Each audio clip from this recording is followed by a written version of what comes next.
Hello, it's Davy Mooney, coming to you from the University of North Texas, where I run the jazz guitar program. Benedetto artist, Sunnyside Records artist. The word is out, y'all. And I'm heading to Japan in a few weeks in September to promote this record with Ko and the boys. And I've got two Mel Bay books.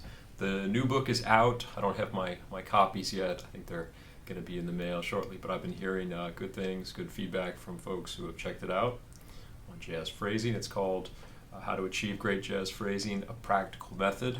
Very practical title. And we're here this is the second week of the fall 2025 semester. Things are underway. We're getting everything worked out. You know, as Fred Hamilton used to say, the beginning of the semester is like drinking from a fire hose. So that's what we're all doing. But that's not what I want to talk to you about today. I want to talk about the Thelonious Monk tune, Monk's Dream. One of many wonderful Thelonious Monk competitions. This one, I just played it on a gig a couple nights ago. It's such a nice part of a set. Such a well-constructed, melodically kind of fun song to play, and I think listened to for the audience. I sort of classify it as one of Monk's tunes that have cycles of dominance. I feel like he's got a few where you'll have this sort of that's from Monk's Dream, but tunes like Light Blue, Skippy is the most extreme example of that, Brilliant Corners. There's a bunch, you know. They're his ballads, so some of the ballads have parts like that as well, but that's definitely a characteristic of his composing, just, you know, cycles of dominance a la Gershwin, or, you know, 5-1, 5-1s, C going to F, going to B flat, going to A, going to cycle of fourths type stuff. So there's many recordings of this song. My goodness, I was looking at on Apple Music, and I didn't have time to listen to them all, but a few sort of famous versions I would say would be the album Monk's Dream from the early 60s, I think 62 or 63. That was when Monk went over to Columbia, and he had the quartet with Charlie Rouse and Frankie Dunlop and a bass player John Orr. That's a great version. Also an earlier one on Riverside, the Thelonious Monk Trio, with I believe this guy named Gary Mapp on bass, who I'd never heard of, M-A-P-P. That's what Wikipedia said anyway. And Blakey's on drums on that one. You know, I love the Riverside Monk stuff. The Columbia one definitely has better sound quality. It's a little more like tight and maybe, dare I say, like professionally recorded. Of course, it's 10 years later. So, because I think the Thelonious Monk Trio is like 52, 53, somewhere in there. What else? Larry Young on Unity with Elvin. It's basically just like a duet with Larry Young and Elvin Jones. That's a great version. And Meldau on Art of the Trio 2. Is that right? Live record with Grenadier and Jorge Rossi. That's like, you know, Meldau's it up, I guess is the only way to put it. Just like shreddy and brilliant and creative and melodic and all that stuff. And faster than the other versions.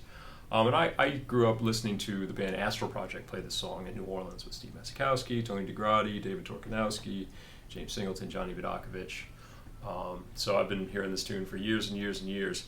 So just kind of go through the harmony of the thing. It's an AABA tune, and you have like C major 7, F7, B flat 7. C major 7, F7, B flat 7. So you do that twice then. C major 7, F7, D minor 7, E7, A7, A flat 7, G7. And the melody.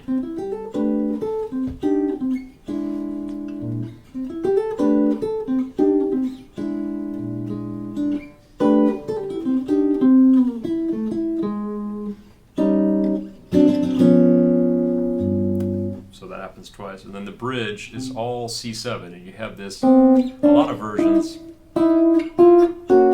very dissonant, like minor seconds. The melody's like, but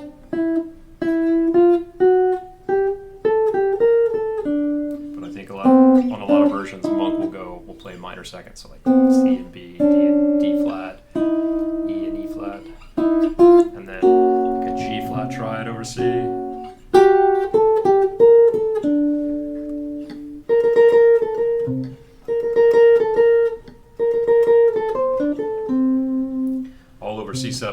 noticed that I think on that Gary Mapp bass part, at some point at the end of the second half of the A section, he's going up to a D flat. It's one of those things where the sound quality is not great and the intonation's not that great either. So, but I hear him going up to a D flat. Also, I think Meldau sneaks in a cheeky little A flat chord right before going back to the last A section. So kind of.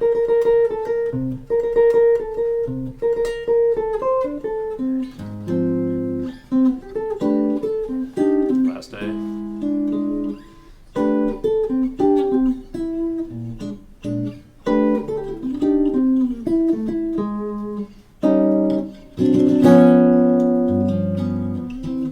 So yeah, harmonically, and on the solos, I tend to even out those chords a little bit. Instead of having the da da da da thing at the end, I just kind of think like C, F7, B flat, C major, F7, B flat 7, C major, F7, B minor, E7, A7, G7, A flat 7, G7, sorry, rather than like that.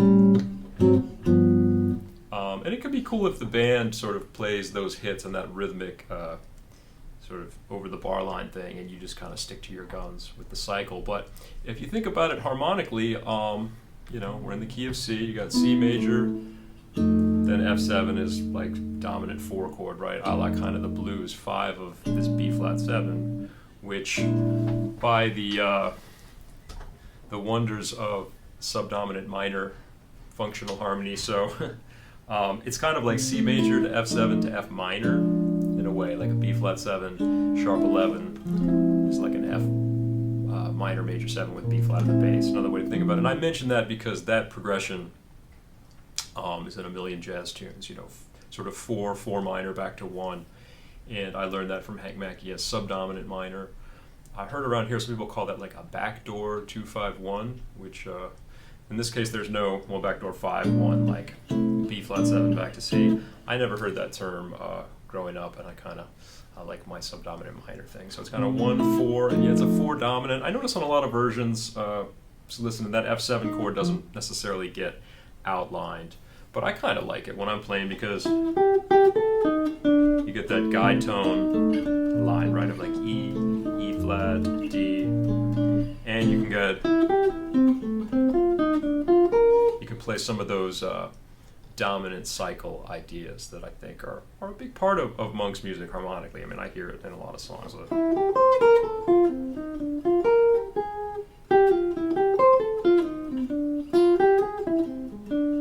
So I try to bring that in sometimes, but you could probably just ignore it and just go like C major to F minor. And then the next part, it's interesting here because you have C major, F7 again, and then instead of going to the B flat 7, you have B minor, E7, although it's kind of functionally ends up in the same place, just the harmonic rhythm gets maybe stretched out a little bit because E7 and B flat 7, right, share a tritone, although instead of going back to C, you go down to A7, so E7 is actually 5 of A7, then you have A flat 7, which is like D7, right, G7, so you sort of have that cycle.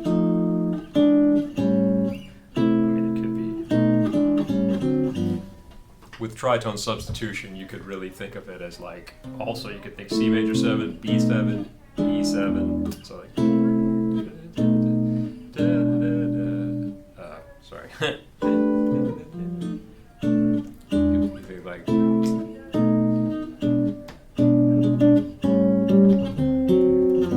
right, you could think like C major, B7, same as F7, right, through the tritone substitution, that's 5 of E7.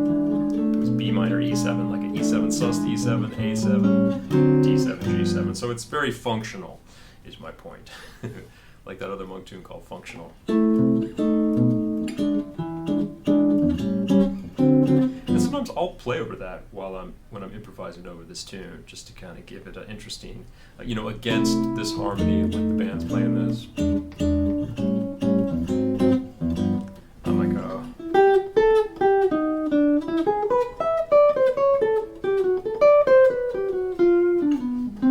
so I'm really outlining. I could go.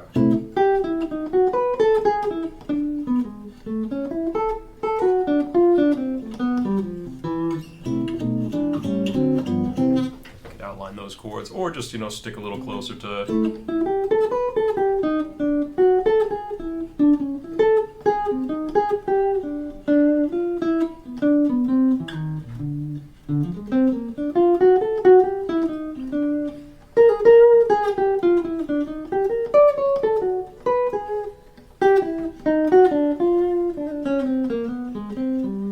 And then the bridge is just a wide open expanse of C7, 8 bars of C7, and you can do whatever you want with it. It could be Mixolydian,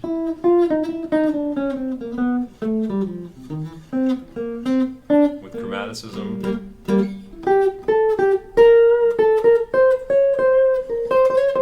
Charlie Rouse at some point goes, kind of puts a flat 9 on top of his sort of Mixolydian stuff. Lydian dominant, get that F sharp in there.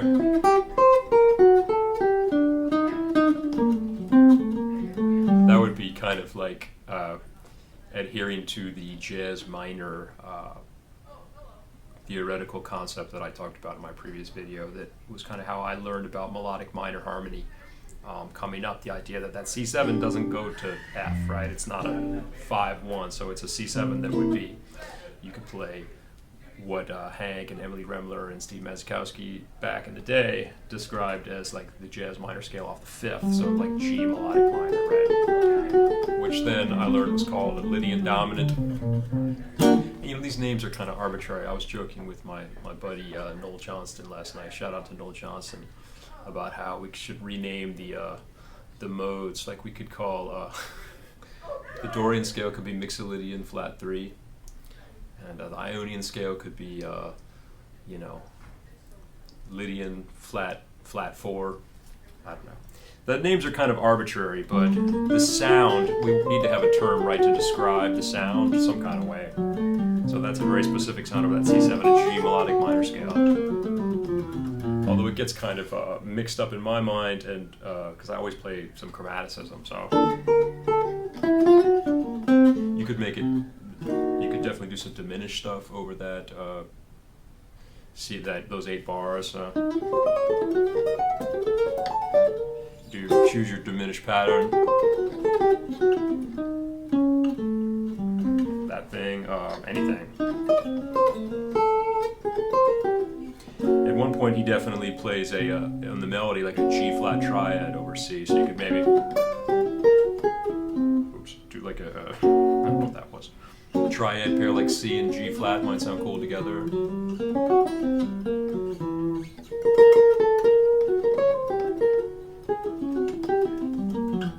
That gives you a significant part of the C half whole diminished scale anyway. And I guess you could sneak in some kind of 5-1 before you go back to the last A section, although it's kind of cool to just have it be that C7 going back to C major. And let it just sort of not resolve. Sometimes it's cool to just let the C7 go back to C major and live with the sort of modality of that and the non-functionality of it. But the melody too, I try to get some of those chord voicings. It's a little bit of an issue sometimes for the left hand, but kind of play those 3 notes and then do a hammer on there, so I can try to catch the chord on with that B note on top, and I try to get this little dissonant chord like D for the F7, D, E flat, G, and then get the B flat 7 there.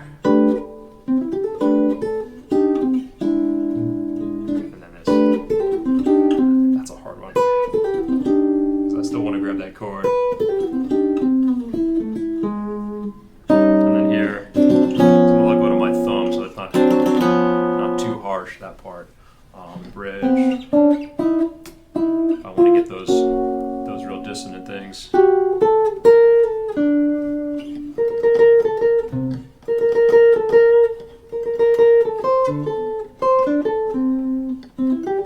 Anyway, just overall a really cool, fun song to improvise on, and I think that's why there's so many recordings of it. My goodness. So anyway, I'm going to play a few choruses and explore some of these ideas, and I hope you dig it. Monk Stream, y'all.